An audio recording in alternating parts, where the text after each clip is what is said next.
But I think, well, you asked the question in the context of business confidence. I think any sort of a business center, international financial center in particular, people will look at things in totality.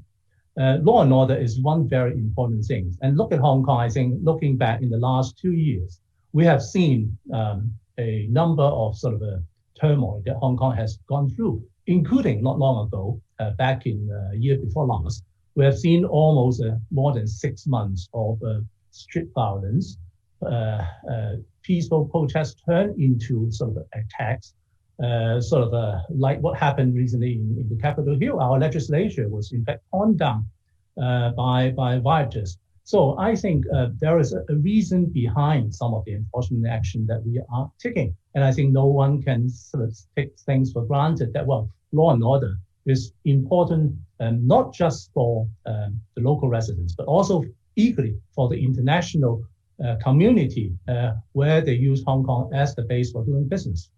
Hong Kong remains as one of the three major global financial centers, Hong Kong, New York, and London. Hong Kong earned this sort of reputation or status, not because of Hong Kong alone, but also because of international businesses do find this place where they can comfortably do business. And I think to them, what's most important, it must be certainty of business, commercial consideration, but more importantly, is fundamental pillars that support this whole system, like rule of law that I mentioned, like the level playing field for all, an open and competitive environment. So in a way, what matters to them is whether Hong Kong remain a law-abiding society, and also whether they can do business without fear and favor.